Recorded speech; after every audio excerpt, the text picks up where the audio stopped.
ये चीज़ को हम जानने की प्रयास किए कि 16 जिला में आखिर जीरो कैसे संभव हुआ। तब हम इस पे रिसर्च पे गए तो सामने अंदर तक गए तो हमको पता चला कि पुलिस मुख्यालय जो रिक्त पदों के विरुद्ध बहाली के लिए जो सीट दिया था कार्मिक विभाग को, और कार्मिक विभाग जो आयोग को दिया, जब विज्ञापन निकला तो पुलिस मुख्यालय से मेन खेला हुआ है। मेन खेला ये हुआ है कि जो क्षेत्रीय और जनजातीय भाषा के साथ हिंदी इंग्लिश को तो दे ही दिए, हम लोग लड़ाई लड़े नहीं सुने, अब दे ही दिए तो कम से कम नॉर्मलाइजेशन नहीं किया जाए, कुछ तो बचा लिया जाए इस राज्य को, कुछ तो छात्र। तो लड़का इतना दिनों से बाहर में रह के जीके जीएस का तैयारी करता है और जीके को ही सिलेबस से हटा दिया जाता है, तो क्या कहेंगे इसमें? देखिए, यहाँ जीके जीएस कोई नहीं हटाया है। हम आपके चैनल के माध्यम से बताना चाहेंगे, इतना दुर्भाग्य इस राज्य का, हम तो सोचते हैं तो मेरा नींद नहीं आता है। हम बहुत चिंतित होते हैं कि भाई भविष्य में क्या होगा इस राज्य का दशा।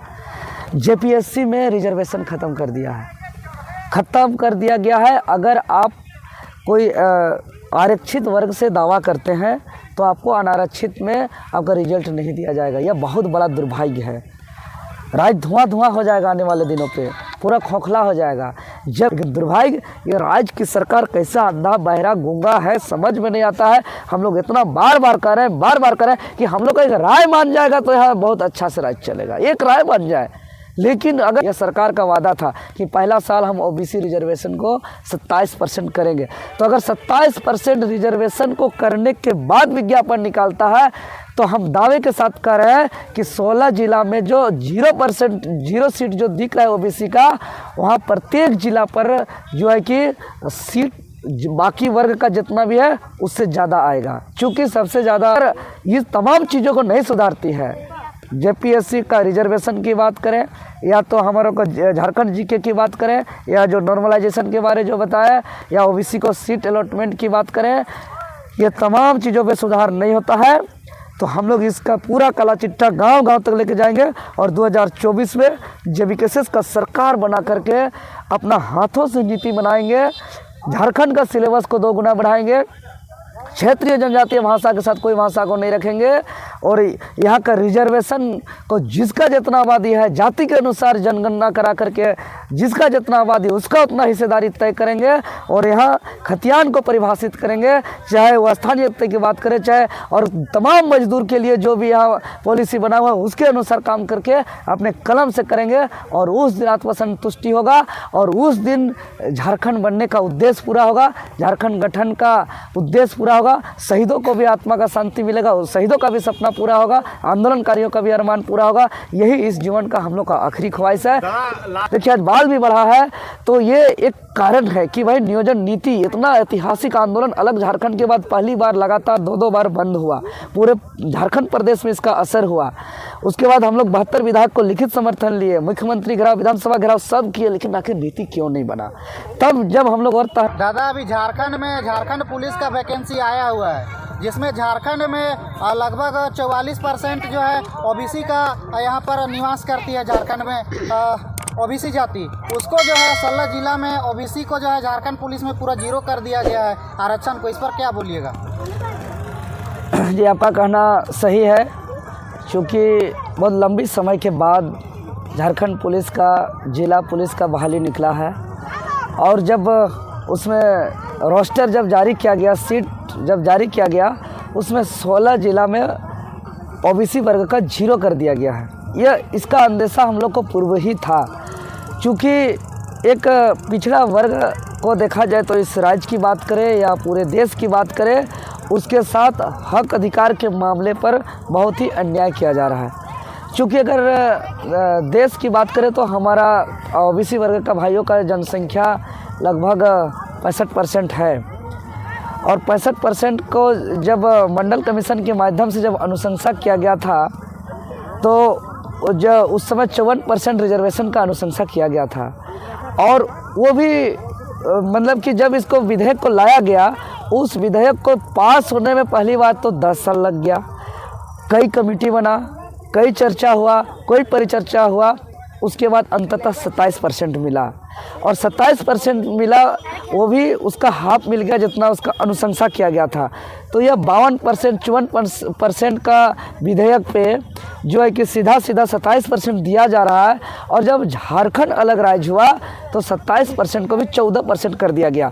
अब हम इसका टेक्निकल चीज़ों को जब हम लोग देखते हैं तो जैसे पूरे झारखंड प्रदेश का सबसे ज़्यादा सरकारी कर्मचारी का बहाली करने वाला संस्था है JSSC, झारखंड कर्मचारी चयन आयोग, जिसके पास लगभग 4.25 लाख सृजित पद है, जिसमें 3.5 लाख आसपास उसका भी रिक्त है।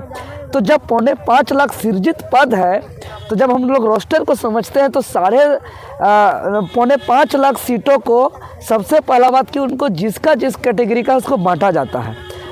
तो OBC के लिए 27% केंद्र के अनुसार मिलना चाहिए था, अगर मिलता 27% तो 4.25 लाख का 27% सीट अलॉटमेंट होता।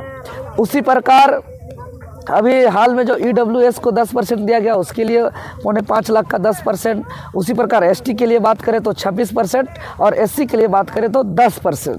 तो ये ST, SC, OBC, EWS मिला करके 60%। तो यह आयोग के प्रति हल्ला करने से नहीं होगा। जो OBC वर्ग का 27% कुल जो सृजित पद है 4.25 लाख का, उसमें जो पुलिस मुख्यालय से जो सृजित किया गया कुल पद उसका मात्र 14% OBC वर्ग के लिए है। इसमें भी और घोटाला और अन्याय क्या करता है, जो OBC वर्ग अनारक्षित श्रेणी में जो जाते हैं उसका काउंटिंग जब तक रिटायर नहीं होता तब तक उसको अनरिजर्व और सामान्य वर्ग में ही रखना चाहिए। लेकिन ये चीज़ को हम जानने की प्रयास किए कि 16 जिला में आखिर जीरो कैसे संभव हुआ, तब हम इस पे रिसर्च पे गए तो सामने अंदर तक गए तो हमको पता चला कि पुलिस मुख्यालय जो रिक्त पदों के विरुद्ध बहाली के लिए जो सीट दिया था कार्मिक विभाग को, और कार्मिक विभाग जो आयोग को दिया, जब विज्ञापन निकला तो पुलिस मुख्यालय से मेन खेला हुआ है। मेन खेला ये हुआ है कि OBC वर्ग का जो चयनित सामान्य वर्ग में हुआ था उसको सामान्य वर्ग ही जब तक रिटायर नहीं हुआ तब तक जोड़ना चाहिए। चूँकि वो जाति प्रमाण पत्र जमा किया था तो सामान्य वर्ग में चयनित होने के बावजूद उसका सीट को OBC वर्ग में जोड़ दिया गया। इससे क्या हो रहा है कि 27% मात्र रिजर्वेशन, और 27% जो है वो तो है ही, लेकिन जो सामान्य वर्ग से जो OBC गए थे उसका भी सीट को मैंने भरा हुआ है जैसा उसको भी काउंटिंग कर दिया 27% में ही। और सीट जब निकलता है कोई चीज़ तो उसमें ये देखा जाता है कि जब उसका टोटल सीट का 4.25 लाख का जो आपको 14% दिया गया है वो 14% में आपका कितना खाली हुआ है, तो उतना ही सीट उसको दिया जाता है। तो वहाँ पे मेन गेम किया जा रहा है। तो ये कहीं ना कहीं एक वर्ग काम कर रहा है जो बाहरी तत्व है, जो हर डेग टेक पे लड़ाई है उन लोग से। JSSC पे बैठे हुए उच्च अधिकारी भी उसी विचारधारा के हैं, कार्मिक विभाग में बैठे हुए उच्च अधिकारी भी उसी विचारधारा के हैं, विधि विभाग में बैठे हुए उच्च अधिकारी भी उसी विचारधारा के हैं, साथ ही साथ जो आपका कार्मिक सचिव से लेकर मंत्री का PA DA सब उसी विचारधारा के लोग हैं। तो एक जो विचारधारा काम कर रहा है कि यहाँ के पिछड़े आदिवासी चाहे दलित, यहाँ के ST SC OBC माइनॉरिटी को हक को हर तरीके से मारना है। तो इस विचारधारा के खिलाफ जब हम लोग लंबा लड़ाई लड़े झारखंडी भाषा खतियान संघर्ष समिति टाइगर जयराम जी के नेतृत्व पे, तो ये लड़ाई जो हम लोग आंदोलन किए, देखिए आज बाल भी बढ़ा है, तो ये एक कारण है कि भाई नियोजन नीति इतना ऐतिहासिक आंदोलन अलग झारखंड के बाद पहली बार लगातार 2 बार बंद हुआ, पूरे झारखंड प्रदेश में इसका असर हुआ।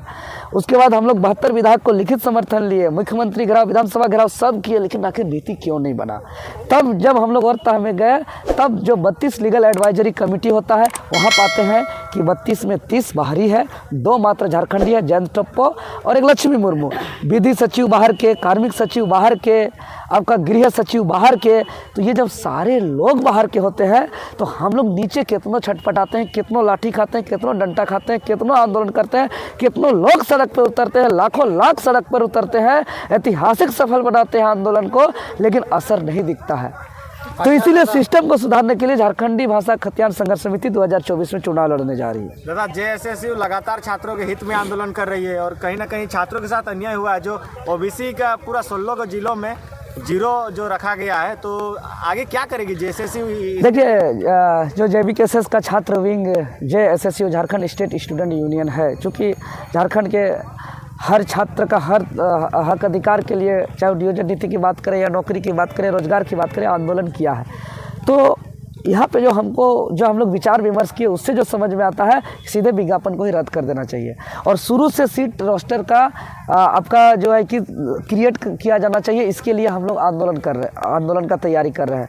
क्योंकि अब जो है कि विज्ञापन जारी किया गया है, जो सीट दिया गया है वो पुलिस मुख्यालय के द्वारा भेजा गया जो सीट है, उसके अनुसार कार्मिक विभाग के निर्देश के अनुसार आयोग निकाला है। तो हम हल्ला करेंगे जहाँ तहाँ तो नहीं होगा। इसीलिए इसका हम समाधान चाहते हैं तो हमको इस विज्ञापन को रद्द कराना होगा और हमको विधि सचिव, कार्मिक सचिव और आपका गृह सचिव से मिल करके, मुख्य सचिव से मिल करके, यहाँ के स्थानीय विधायक मंत्रियों के सहयोग से, वो लोग भी इस पर पहल करें, सहयोग करें हम लोग का, और फिर से नए सिरे से जो भी सृजित पद है इसको जांच पड़ताल करते हुए, मतलब बिना पक्षपात किए पारदर्शिता के साथ सीट क्रिएट किया जाएगा तो निश्चित ही ओबीसी का सीट बढ़ेगा। और ओबीसी का और हम तो कहेंगे, चूँकि यह सरकार का वादा था कि पहला साल हम ओबीसी रिजर्वेशन को 27% करेंगे, तो अगर 27% रिजर्वेशन को करने के बाद विज्ञापन निकालता है तो हम दावे के साथ कह रहे हैं कि 16 जिला में जो 0 सीट जो दिख रहा है ओबीसी का, वहाँ प्रत्येक जिला पर जो है कि सीट बाकी वर्ग का जितना भी है उससे ज़्यादा आएगा। क्योंकि सबसे ज़्यादा रिजर्वेशन अगर कैटेगरी वाइज देखा जाए तो ओबीसी का है और आबादी भी है, और कहा भी गया है जिसका जितना आबादी उसका उतना प्रतिनिधित्व। दादा, कहीं ना कहीं जीके को भी हटा दिया गया है सिलेबस से, तो मतलब क्या इस प्रकार से सरकार कर रही है छात्रों के लिए? जो लड़का इतना दिनों से बाहर में रह के जीके जीएस का तैयारी करता है और जीके को ही सिलेबस से हटा दिया जाता है, तो क्या कहेंगे इसमें? देखिए, यहाँ जीके जीएस कोई नहीं हटाया है। हम आपके चैनल के माध्यम से बताना चाहेंगे, इतना दुर्भाग्य इस राज्य का, हम तो सोचते हैं तो मेरा नींद नहीं आता और हम बहुत चिंतित होते हैं कि भाई भविष्य में क्या होगा इस राज्य का दशा। JPSC में रिजर्वेशन ख़त्म कर दिया गया है। अगर आप कोई आरक्षित वर्ग से दावा करते हैं तो आपको अनारक्षित में आपका रिजल्ट नहीं दिया जाएगा। यह बहुत बड़ा दुर्भाग्य है। राज्य धुआं हो जाएगा आने वाले दिनों पे, पूरा खोखला हो जाएगा। जब SC OBC और अभी EWS के लिए जो है, और बाकी जो सीट है वो अनरिजर्व है, मतलब ओपन फॉर ऑल है, फॉर जो है कि मेधावी के लिए है, वो डिजर्विंग कैंडिडेट के लिए ओपन है। लेकिन वहाँ पे आप जो है कि एंटी रिजर्वेशन काम कर दिए कि अगर आप OBC हैं, 14% का दावा ठोके हैं, तो आपका मार्क्स कितना आता है, आप सिर्फ और सिर्फ OBC रहिएगा। ये सबसे बड़ा घोटाला और सबसे बड़ा साजिश रचा गया है इस पर। अब आते हैं जैसे कि अब क्षेत्रीय और जनजातीय भाषा के साथ साथ यहाँ पर जो है कि हिंदी इंग्लिश को भी लागू कर दिया गया है। अब हिंदी इंग्लिश को लागू करके क्या कर दिया जा रहा है, अब नॉर्मलाइजेशन के तहत कॉपी जो है कि जांच करके मार्क्स दिया जाता है। नॉर्मलाइजेशन से अगर लैंग्वेज पेपर को किया जाएगा तो झारखंडी छात्र का बहुत नुकसान होगा। चूँकि जो हमारा क्षेत्रीय भाषा जो खोरठा है, कुरमाली है, मुंडारी है, नागपुरी है, हो है, खड़िया है, ये भाषा के विषय पर परीक्षा पे 90 नंबर भी ला सकता है, लेकिन हिंदी और अंग्रेजी में इतना नहीं लाया जा सकता है। लेकिन अगर नॉर्मलाइजेशन अगर कर दिया जाएगा तो उसमें भी इसके बराबर मार्क्स दे दिया जाएगा। इसीलिए हम 2-3 बातें, जो रिजर्वेशन तो पूरा होना चाहिए UPSC के तर्ज पर और अन्य राज्य पे जैसे हो रहा है, हम एकदम लीगल और तर्क के साथ बात करेंगे। दूसरी बात, जो क्षेत्रीय और जनजातीय भाषा के साथ हिंदी इंग्लिश को तो दे ही दिए, हम लोग लड़ाई लड़े नहीं सुने, अब दे ही दिए तो कम से कम नॉर्मलाइजेशन नहीं किया जाए, कुछ तो बचा लिया जाए इस राज्य को, कुछ तो छात्र के लिए हित में किया जाए। इसीलिए ये तभी संभव होगा जब एक विषय का एग्ज़ाम एक ही दिन में होगा, एक विषय का एग्ज़ाम 2-2 दिन में जब भी होगा तो वो नॉर्मलाइजेशन होगा। इसीलिए एक विषय का एग्ज़ाम एक ही दिन पे होना चाहिए। तीसरी चीज़, जो GK GS की जो बात आया है झारखंड का, ये बहुत बड़ा मैंने आग लग जाएगा इस राज्य के अंदर। चूँकि यहाँ एक झारखंड प्रदेश का अगर हम कल्चर को देखते हैं, यहाँ के डेमोग्राफी को देखते हैं, तो यह एक आदिवासी मूलवासी 5th शेड्यूल का राज्य है। यहाँ जंगल झाड़ में लोग रहते हैं। अभी भी कोल्हान का में जाइएगा तो अभी भी हाट बाज़ार में अभी भी यहाँ के आदिवासी लोग जो है कि पत्ता का कपड़ा पहन करके हाट बाज़ार जाते हैं। कहने का मतलब है कि यह बहुत ही शिक्षा के क्षेत्र में बहुत पीछे यह राज्य है। इसीलिए यहाँ पे कोई भी अधिकारी, पदाधिकारी, कर्मचारी जो भी बनेंगे उनको यहाँ का झारखंड के बारे में जानकारी होना नितांत आवश्यक है। यहाँ की भाषा, संस्कृति, रीति रिवाज, परंपरा, यहाँ का इतिहास, भूगोल, सारे चीज़ को अगर आप झारखंड जीके जीएस नहीं रखेंगे और सिर्फ इंडियन जीके जीएस रखेंगे तो यहाँ का झारखंड का जितना नॉलेज है आपके पास कुछ होगा नहीं, तो झारखंड को समझेंगे नहीं। और झारखंड को नहीं समझेंगे वैसे लोग अगर यहाँ के BDO, CO, DSP, SP, master, teacher, police या ऑफिस में, सरकारी दफ्तर में कर्मचारी, अधिकारी अगर बनते हैं तो इस राज्य के तमाम आदिवासी मूलवासी को बहुत दिक्कत का सामना करना पड़ेगा। क्योंकि झारखंड भोले भाले लोग हैं। यहाँ अगर अपने भाषा के अलावा दूसरा भाषा में बात करने वाले सामने वाले होते हैं तो वो अपना मुड़ी जो है कि नीचे झुका लेते हैं। यह इस राज्य का जो है कि सच्चाई है। इसीलिए जीके जीएस को सिलेबस बढ़ाना चाहिए, लेकिन घटाना तो बिल्कुल नहीं चाहिए। लेकिन दुर्भाग्य ये राज्य की सरकार कैसा अंधा, बहरा, गूंगा है, समझ में नहीं आता है। हम लोग इतना बार बार कह रहे हैं कि हम लोग का एक राय मान जाएगा तो यहाँ बहुत अच्छा से राज्य चलेगा, एक राय बन जाए। लेकिन अगर ये तमाम चीज़ों को नहीं सुधारती है, JPSC का रिजर्वेशन की बात करें या तो हमारों को झारखंड जीके की बात करें या जो नॉर्मलाइजेशन के बारे जो बताया या OBC को सीट अलॉटमेंट की बात करें, ये तमाम चीज़ों पे सुधार नहीं होता है तो हम लोग इसका पूरा काला चिट्ठा गांव-गांव तक लेके जाएंगे और 2024 में JBKSS का सरकार बना करके अपना हाथों से नीति बनाएंगे। झारखंड का सिलेबस को 2 गुना बढ़ाएंगे, क्षेत्रीय जनजातीय भाषा के साथ कोई भाषा को नहीं रखेंगे और यहाँ का रिजर्वेशन को जिसका जितना आबादी है जाति के अनुसार जनगणना करा करके जिसका जितना आबादी उसका उतना हिस्सेदारी तय करेंगे और यहाँ खतियान को परिभाषित करेंगे, चाहे वो स्थानीय की बात करें चाहे और तमाम मजदूर के लिए जो भी यहाँ पॉलिसी बना हुआ है उसके अनुसार काम करके अपने कलम से करेंगे और उस दिन आत्मसंतुष्टि होगा और उस दिन झारखंड बनने का उद्देश्य पूरा होगा, झारखंड गठन का उद्देश्य पूरा होगा, शहीदों को भी आत्मा का शांति मिलेगा और शहीदों का भी सपना पूरा होगा, आंदोलनकारियों का भी अरमान पूरा होगा। यही इस जीवन का हम लोग का आखिरी ख्वाहिश है। लास्ट सवाल रहेगा, कल निर्मल महतो का आप लोग शायद बाइक रैली सिल्ली में कुछ प्रोग्राम रखे, उसके बारे में थोड़ा जानकारी दे दीजिए। जी, मैं आपके चैनल के माध्यम से तमाम राज्यवासियों को संदेश देना चाहता हूं और साथ ही साथ निवेदन भी करना चाहता हूं कि कल यानी 25 दिसंबर दिन सोमवार को निर्मल दादा का जयंती है और निर्मल दादा वो व्यक्ति हैं जो झारखंड आंदोलन के लिए, झारखंड अलग राज्य के लिए लड़ते लड़ते अपना खून दे दिया। और आज हम खुले मंच पर ओपन कैमरा ऑन रिकॉर्डेड कर रहे हैं कि अगर झारखंड आंदोलन में निर्मल दादा का खून नहीं बहता, निर्मल दादा शहीद नहीं होते तो झारखंड आंदोलन में इतना उबाल नहीं आता और इतना उबाल नहीं आता तो हमारे परम आदरणीय धरती आबा भगवान बिरसा मुंडा के जयंती के अवसर पर अबुआ दिसुम अबुआ राज का सपना साकार करने के लिए इस राज्य का गठन नहीं होता। तो इस राज्य के गठन के पीछे निर्मल दादा का खून अहम है। इसलिए कल निर्मल दादा का जयंती के अवसर पर झारखंडी भाषा खतियान संघर्ष समिति सिल्ली इकाई के माध्यम से खतियान आधारित स्थानीय नीति, नियोजन नीति, विस्थापन नीति, उद्योग नीति और अन्य झारखंडी हित का नीति बनाने की मांग को लेकर के नीति बनाओ बाइक रैली का आयोजन किए हैं, जो सिल्ली प्रखंड के ही बनता चौक जो धरती आबा बिरसा मुंडा का चौक है, वहाँ से हम लोग धरती आबा बिरसा मुंडा को नमन करते हुए, उसको श्रद्धांजलि देते हुए, माल्यार्पण करते हुए हम लोग इसका शुरुआत करते हुए बाइक रैली करते हुए झारखंड मोड़ सिल्ली में जो निर्मल दादा का आदमकद प्रतिमा है उसको माल्यार्पण करेंगे। और साथ ही साथ जो उसी क्षेत्र का एक कोचो सुड्डिल गाँव में एक प्रतिमा है वहाँ पर माल्यार्पण करेंगे। और उस दिन राज्य के कई जाने माने आंदोलनकारी, यहाँ के स्थानीय लोग, आंदोलनकारी नेत्री, आंदोलनकारी नौजवान साथी सभी कोई शामिल हो रहे हैं। और आपके चैनल के भी माध्यम से हम हाथ जोड़ के भी एक आमंत्रण करते हैं कि सभी कोई आप लोग पहुँचिए, प्रेस मीडिया के साथी लोग भी आप लोग पहुँचिए, यही आमंत्रण है हाथ जोड़ करके। ठीक है दादा, धन्यवाद।